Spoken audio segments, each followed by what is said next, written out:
Right, here's a meal that's gonna sort you out. You're gonna be thankful that you heard about this one, right? So grab a wee bit of flour, get a wee scoop, right? Put it in there. Then get another little scoop, put it in there. Then get another little Next, fetch some water. I prefer Highland Spring. You can use tap. You can use tap, get it in there, right? And the consistency for this is just no too runny, but it has to have some runniness to it, right? Because this is going to be a batter, right? So you want to stir that up until you've got a nice sort of like batter. That's all it takes, it's just water and flour. You can grab some apple cider vinegar and you're going to have yourself a nice wee kind of, just a wee ciderous kick. Yeah, just a wee bit of, oof.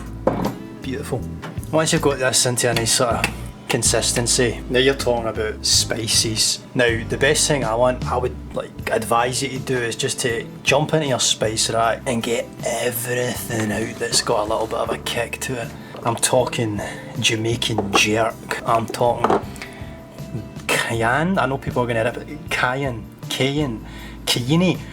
You know when you say it to yourself all the time and it makes sense. And then the main piece, all the way from Avery Island, Louisiana, some Tabasco sauce. If you've got other types of chili sauce, get them in the bowl too. Chicken seasoning, are you joking? We're going to be cooking with chicken, that needs to be a part of this communion of flavour. Right, what else we got? Jamaican jerk, all the way for the Caribbean into this bowl. There we are. This glass bowl was forged for the sands of the Caribbean. A wee touch of garlic. No Hannahs, you don't want this to be a garlicky dish. I've not even opened it yet. Can't open that one. Here we go, by appointment to Her Majesty the Queen. Let's get that appointed in here. There we are. Now what you want to do is mix that up.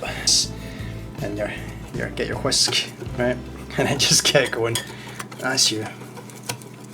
And it'll start to take on a red hue. Next thing you want to do is heat up some oil in a pan.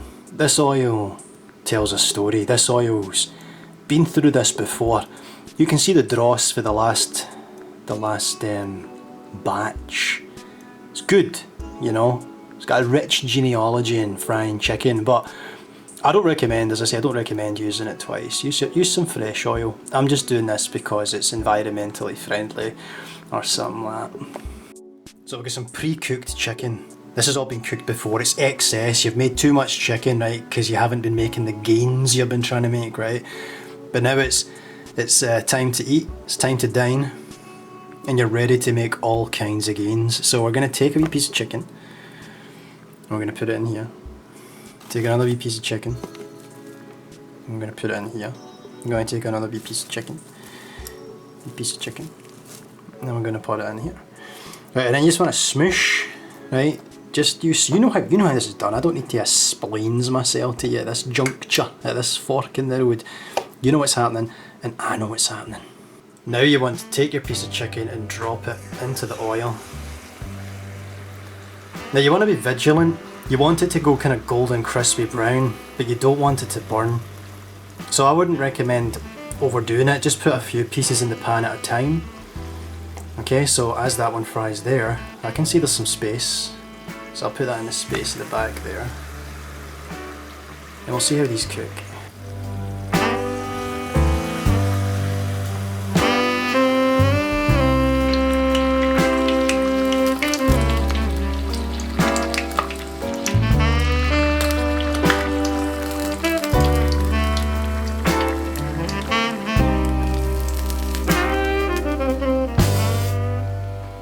So you can serve this with a little Tabasco sauce on top just to give it more flavour, or whatever hot sauce you want to use.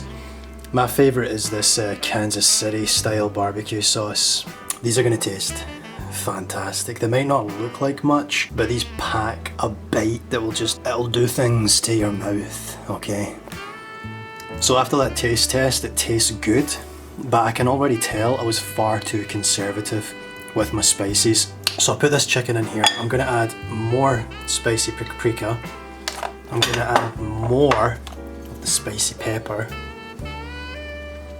and we're going to mix this in and get it back into the fire. These ones cooked up a storm. They're a little darker. I don't know if that's because of the seasoning or just because the oil got so hot. But the moment of truth is in the taste test. Yeah. That tastes a lot spicier.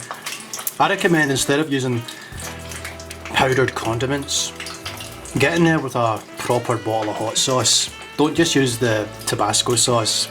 It ain't good enough. It's good, but it ain't that good. Use some other proper spicy sauce. So there we have it. Some fried chicken. What can I say about it? Well, I'm just going to be honest with you, right?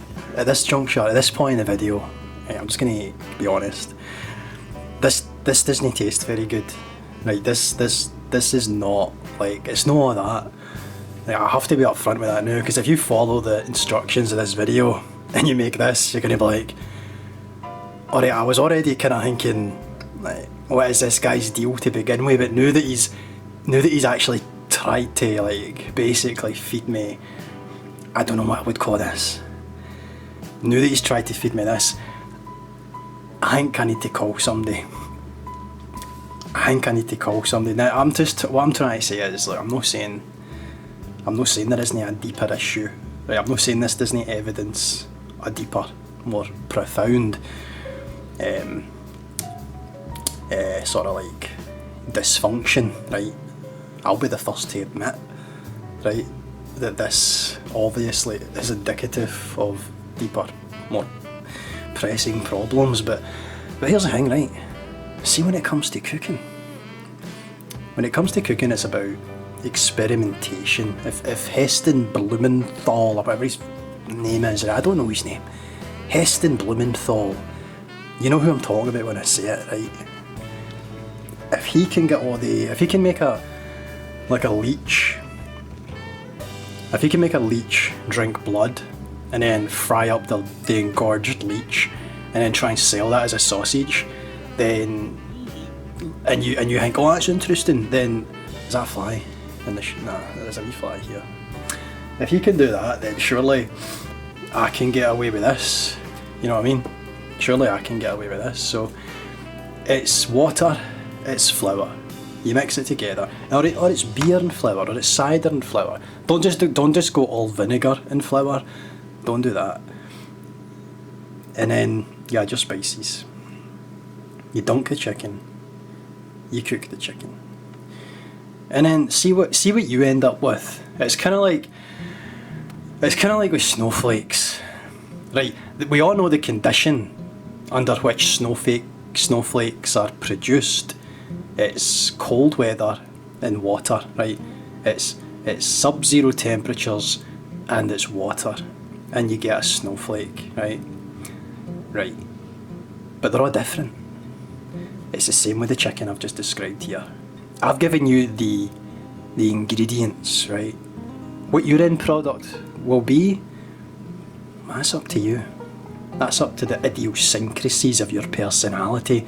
You know, how flexible is your wrist when you're applying pressure on the chicken, when you're putting your spices and condiments in there. Like, how's that working out? You know what I mean? How are you doing it yourself, right? Hey, you know what I'm saying? We're all different.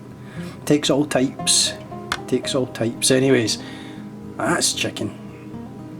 Hope you enjoyed this, and I'll see you in the next one. Thank you.